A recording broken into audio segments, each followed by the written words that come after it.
My name is Emily, a 25-year-old with a life many would envy. My career in marketing had taken off faster than I'd dared to dream, and I was surrounded by a group of friends who were more like family. But for all my success, my love life was a series of unremarkable dates and fleeting connections. That was until a regular evening turned into something out of a storybook. It was a casual dinner with friends at a new restaurant, Savory Secrets. The place had a buzz about it, a mix of modern chic and cozy comfort. I was there with Sarah, my college roommate turned confidant, and Mike, the friend who always had my back. We were celebrating my latest promotion, and I remember feeling a mix of pride and excitement. "Emily, you seriously need to take a break and enjoy yourself. You've earned it," Sarah said, raising her glass in a toast. Mike chimed in, "Yeah, maybe you'll even meet someone interesting tonight. This place is swarming with potential." I laughed it off, focusing more on the intriguing menu. That's when Mark, the chef, approached our table.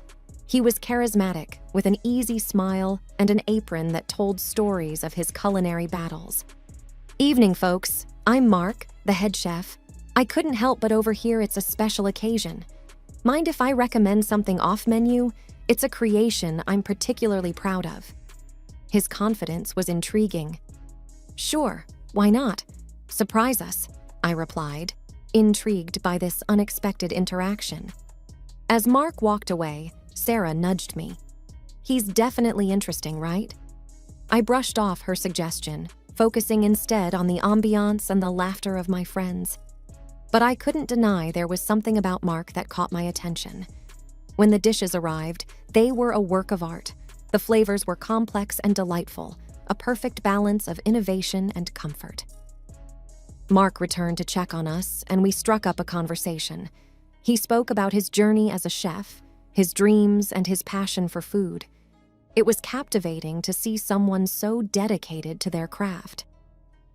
"You really have a talent for this," I found myself saying. "This dish is amazing." Mark's eyes lit up with genuine appreciation. "Thank you, Emily. That means a lot. I hope I can cook for you again sometime." The night continued with more laughter and stories, but there was an undercurrent of something new and exciting. As we left the restaurant, Mark caught up with us at the door. "It was great meeting you all. Emily, I hope to see you back here soon. Maybe next time you can try another one of my special creations." His words lingered with me as we walked away. Sarah and Mike teased me about the obvious spark, but I brushed it off as just a pleasant encounter. Over the next few days, thoughts of Mark and his culinary magic kept drifting into my mind. There was an undeniable connection, something I hadn't felt in a long time. It was a feeling of curiosity, of wanting to know more about this person who had appeared so unexpectedly in my life. Returning to Savory Secrets became a new routine for me. Each visit was an opportunity to dive deeper into conversations with Mark. Our chats moved from culinary arts to dreams, aspirations, and shared laughs. It was refreshing, easy, and before I knew it, we were seeing each other outside the restaurant. One evening, as we walked through the city park, Mark turned to me and said, "You know, Emily, I've never met anyone who gets my jokes as much as you do." I laughed. "Well, I've never met anyone who can cook as well as you do. Guess we're even." Our dates were simple but special. We'd go for long walks, try out new cafes, or sometimes just sit and talk for hours. It felt like we'd known each other for years, not just weeks. One night, sitting on his couch, sharing stories of our childhood, Mark looked at me with a seriousness I hadn't seen before. "Emily, I don't know how to say this without sounding like I'm rushing things, but I feel something strong for you, something I haven't felt in a long time." His vulnerability struck a chord in me. "Mark, I feel the same way. It's like we found something rare and precious." The conversation that night was a turning point. We both acknowledged the deep connection we felt, and it wasn't long before we were talking about a future together. Things moved fast, and some of my friends, like Sarah, were cautious. "Emily, aren't you two moving too fast? I mean, it's great, but it's only been a couple of months," Sarah expressed her concern one day over coffee. "I know it seems quick, Sarah, but with Mark, it just feels right. I can't explain it," I replied, trying to convey the certainty I felt in my heart. Mark's passion wasn't just limited to his work. He was equally passionate about our relationship. He'd surprise me with little notes, impromptu dates, and always made sure to listen and understand me. It was a level of attention and care I hadn't experienced before. One evening, while we were having dinner at my place, Mark brought up the topic of marriage. "Emily, I've been thinking. What we have is unique. I don't want to wait to start our life together. How would you feel about getting married?" I remember feeling a rush of emotions, excitement, joy, a little bit of fear, but above all, a deep sense of connection. "Mark, I would love that. There's nothing I want more than to be with you." Our engagement was a whirlwind. We planned a small, intimate wedding, just close friends and family. The day was perfect, filled with love, laughter, and the promise of a future together.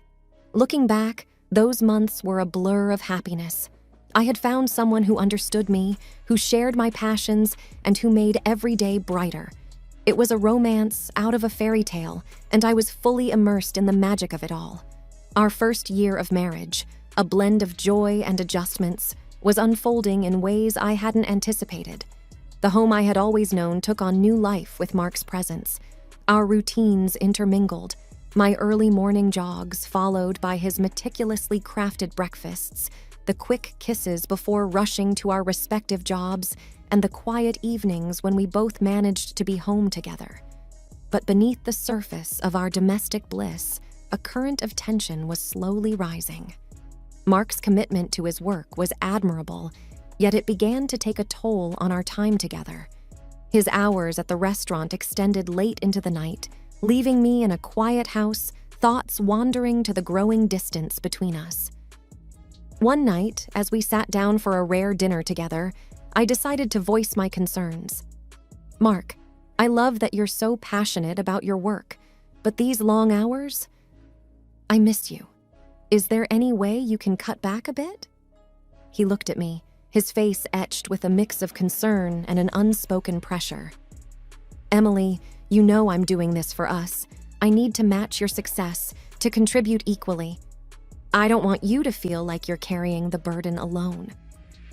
"It's not about the money, Mark. I just wish we had more time together," I replied, the words tinged with a longing for our earlier days.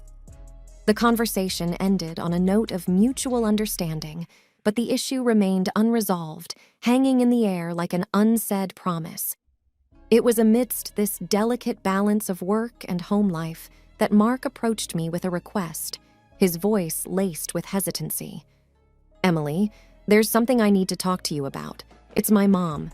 She's having a tough time financially, and I was thinking maybe we could help her out, like $1,000 a month."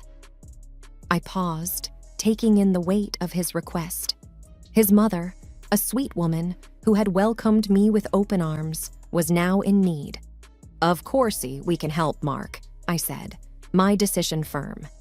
"She's family, and it's important to support each other." Mark's relief was evident.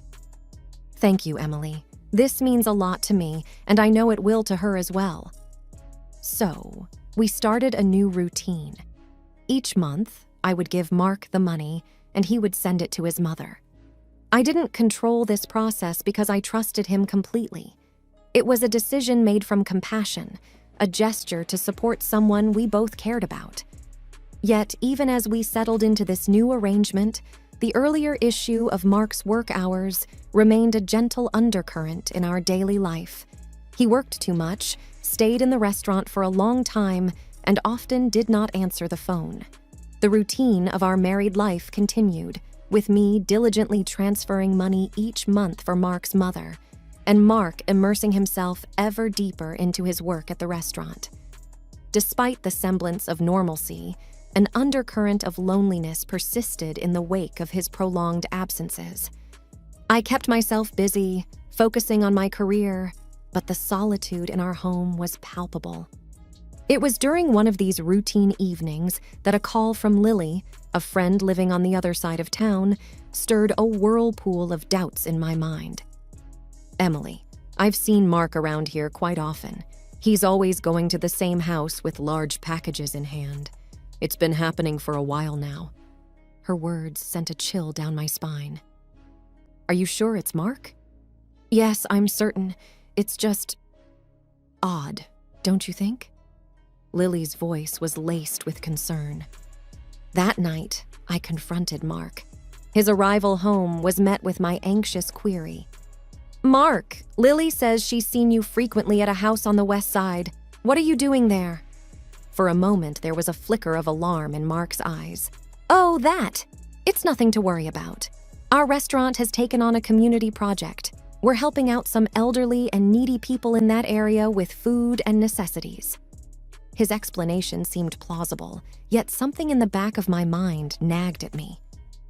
"But why didn't you tell me about this project?" "It didn't seem important. It's just part of the job," he replied casually, but I could sense a hint of discomfort. Wanting to believe him, yet unable to shake off my doubts, I pressed further. "Can you show me something about this project? It just seems a bit unusual." Mark paused for a moment, then took out his phone. He scrolled through his photos and showed me a picture of himself standing next to an elderly man, both smiling at the camera. "See, this is Mr. Thompson, one of the people we're helping." The photo did bring some reassurance, but the seeds of doubt had already been sown. The smile on Mark's face in the picture seemed genuine, and the elderly man looked like someone who could use the help. Yet, why did I feel like something was still amiss? That night, as I lay in bed, Mark's regular breathing beside me, I couldn't help but feel a mix of relief and lingering suspicion. The photograph had partly allayed my fears, but Lily's words echoed in my mind, and a small part of me still questioned the truth of Mark's explanation. The days following the conversation about the charity work and the photograph Mark showed me slipped by in a haze of half-hearted reassurance. I wanted to believe Mark, to trust in the life we had built together, but the seeds of doubt, once planted, refused to wither away. My uneasy peace was shattered one afternoon by an unexpected delivery. A courier van stopped in front of our house, and a young man rang the doorbell, a large box in his arms. "Package for you," he said, handing me a clipboard. Confused, I looked at the box and then at the delivery note. "There must be some mistake. We didn't order this." He checked the address and the name on the note. "It's all here, correct address, signed off by a Mark. It's baby supplies, diapers, baby food." I felt a chill run down my spine. "Baby supplies?" "Yeah. You sure they're not yours?" he asked, a puzzled look crossing his face. "No, they're not," I replied, my voice barely a whisper. The courier scratched his head. "Well, maybe your husband ordered them for someone else. He orders similar stuff to another address quite often." His words struck me like a lightning bolt. Another address? The same one Lily had mentioned seeing Mark go to with packages? I handed the box back to the courier. "There's been a mix-up. These aren't for us." The courier seemed to sense my distress. "Maybe your husband just got the addresses mixed up." "Happens sometimes." As he drove away, I stood there, rooted to the spot, my mind racing. The coincidence was too glaring, the implications too stark to ignore. I needed answers, and I needed them now. Determined, I went inside, grabbed my keys, and headed straight to my car. The address, the same one Lily had seen Mark visiting, was now my destination. My hands trembled on the steering wheel, each turn bringing me closer to a truth I both dreaded and needed to confront. The drive felt surreal, as if I were moving through a fog of disbelief. How could my life, which seemed so perfect, unravel so quickly? What was waiting for me at that address? I tried to brace myself for what I might find, but deep down, I knew nothing could prepare me for the reality of betrayal. As I neared the address, my heart pounded in my chest. I parked the car, took a deep breath, and stepped out. The house in front of me looked ordinary, yet it held the key to the secrets Mark had been keeping. Standing at the doorstep of the unknown, my heart raced with a mix of fear and determination. The door opened, and a young woman appeared, her eyes curious and a little cautious. She was holding a toddler, no more than a year old. "Can I help you?"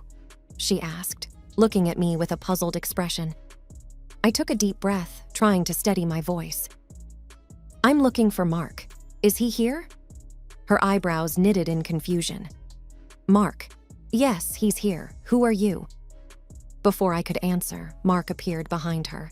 The look on his face when he saw me was a mix of shock and fear. "Emily, what are you doing here?" I could barely find my words. The sight of him in this setting felt like a punch to the gut. "I could ask you the same, Mark. What's going on? Who is this woman? And why are you here?" The woman looked from me to Mark, a growing sense of realization dawning on her face. "Mark, who is she?" Mark's voice was shaky. "This is Emily, my wife." The word wife hung in the air, heavy with betrayal. The woman's face turned pale, and she stepped back, her gaze fixed on Mark. "Your wife.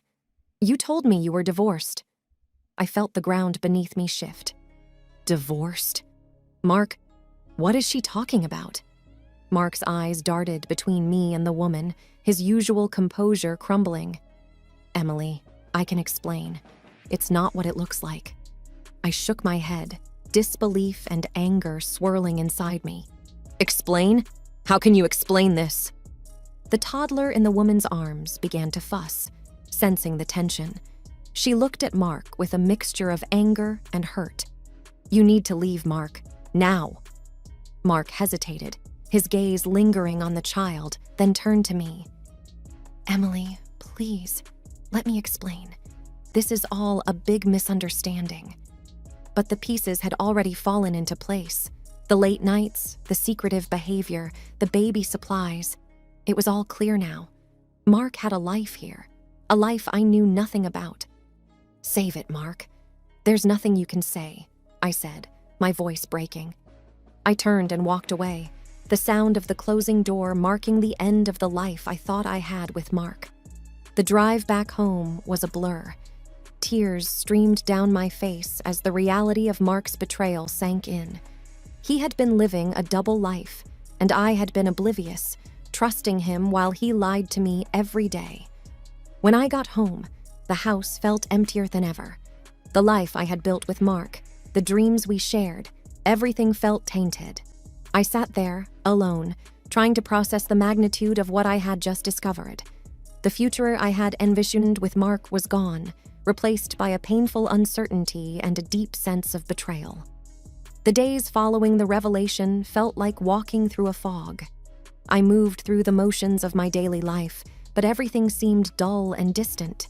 The pain of Mark's betrayal was a constant ache, a reminder of the trust I had placed in him and how it had been shattered.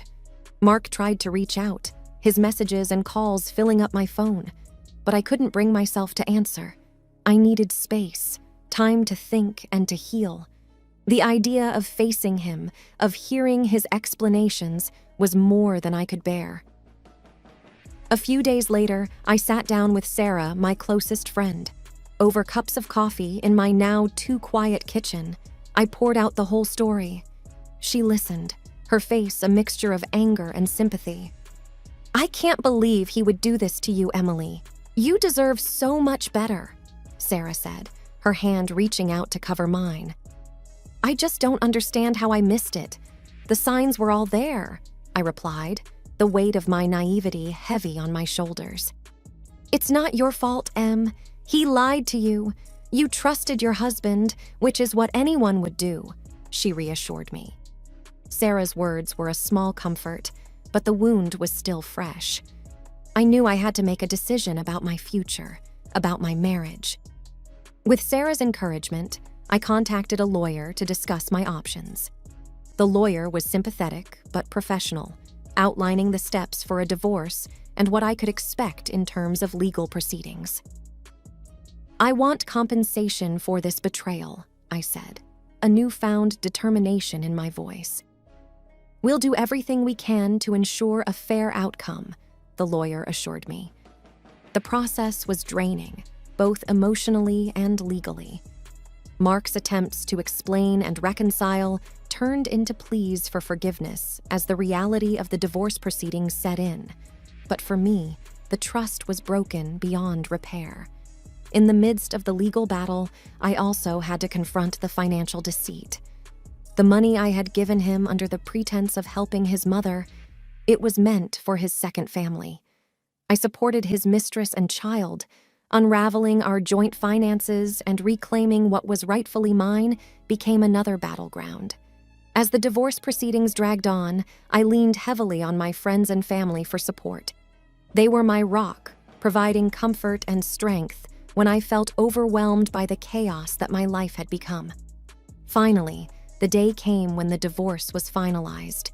It was a bittersweet moment, the end of a chapter in my life that had started with so much promise, but ended in deception. Standing in the now empty house, I realized that this was not just an end, but also a beginning. A chance to rebuild, to find myself again after being lost in the shadow of a relationship built on lies. The journey ahead would be challenging, but I was ready to face it. With the support of my loved ones and the lessons I had learned, I knew I could move forward, stronger and wiser.